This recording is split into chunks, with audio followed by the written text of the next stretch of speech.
Good afternoon friend, this is Rishi Tantracharya Aghori Mahabrahmanand Om Jagdish. ऐसे तंत्राचार्य है।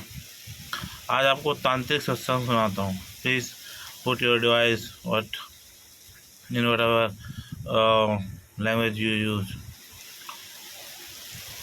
सबसे पहले शांत बैठे रहेंगे।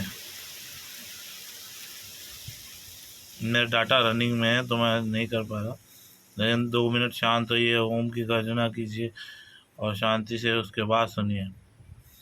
सबसे पहले, जैसे कि मैं बता चुका हूँ, पाप पुण्य से ऊपर की बात लेके चलेंगे। ये पाप पुण्य तो बच्चों वाला खेल है। जैसे कि मैं बता देता हूँ, मोह माया। माया और मोह का क्या संबंध होता है?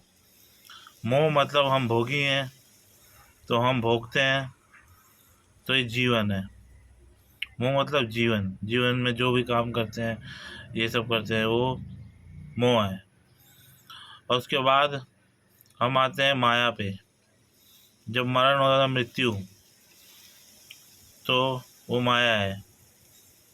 कुछ होके भी बहुत कुछ ना होना, या बहुत कुछ होके भी कुछ होना।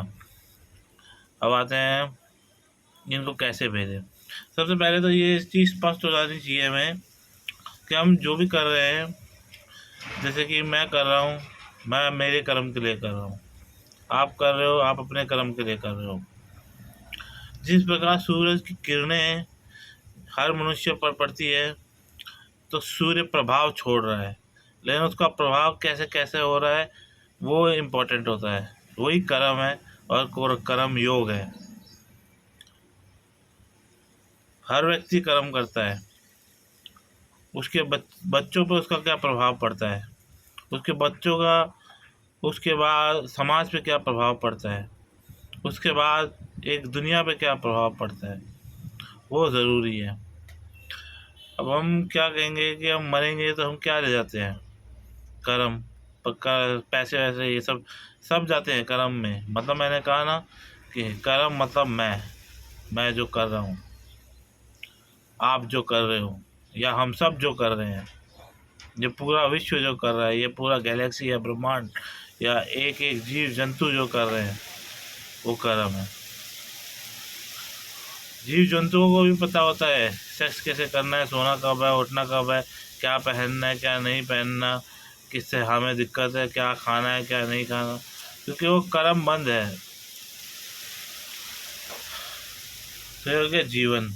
अब आती है बात की माया को कैसे भेजें। अब माया को भेजने के लिए क्या चाहिए? माया को भेजने के लिए कर्म चाहिए। और कहेंगे कि अच्छे कर्म बुरे कर्म, वो दोनों चलता है। जैसे छन्नी है, छन्नी में छाना जाता है, रिफाइंड होती है, होती है, ऊपर की चीज़ होती है। पाप पुण्य का फल हमें धरती पर मिल जाता है। जैसे कि कुछ लोग होते हैं, कहते हैं कि उनका अलग हिसाब किताब है। ये मैं नेक्स्ट टॉपिक पर उठाऊँगा कि पाप पुण्य का फल धरती पर कैसे मिलता है। आप इस पे ध्यान दीजिए, माया पे। तो माया को भेजने के लिए कर्म ज़रूरी है। जब कर्म जाते हैं तो हमारे पास सब कुछ होते हुए भी हम कुछ नहीं होते, क्योंकि हमने तो वो भोगा है। समझ रहे हो? एक आलू को साफ करते रहे कैसे, तुम एक साफ चीज़, हमने तो वो भोगा है, वो तो हमारा कर्म फल है, लेकिन तुम्हारे पास वो भी नहीं। उसके हिसाब से तुम्हें अगर यह अगली योनि दी जाएगी, तो उसका जो हिसाब होगा वो ले जाएगा। तभी मनुष्य को कहते हैं कि पाप पुण्य का फल यहाँ नहीं, पाप पुण्य का हिसाब किताब हमेशा ऊपर देख के करना चाहिए कि जो मैं कर रहा हूँ वो गलत है, और वो गलती का मुझे जो फल है वो मुझे वहाँ मिलेगा। चलिए चलता हूँ। आप इस सत्संग को और थोड़ा सुन सकते हैं जब मेरे पास डाटा हो अवेलेबल। तब तक के लिए आप थोड़ा अपना दिमाग लगाइए और सोचिए और समझिए और मस्ती कीजिए। बच्चे खूब पढ़ो, मस्ती करो।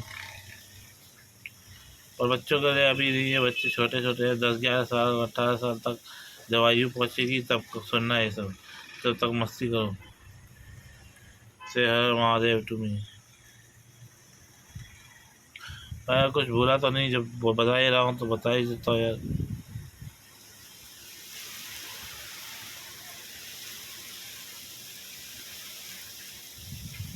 हाँ, और इसमें आता है कि एक छोटा सा बच्चा होता है। मैंने बता दिया ना कि हमारा कर्म हमारे परिवार पे पड़ता है, तब चलती है पूछते हैं।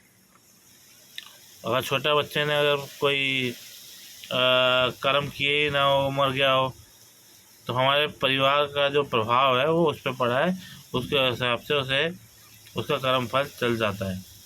तो वो अलग चीज़ है, तो छोटी छोटी बातें। से हर महाकाल तुम्हें।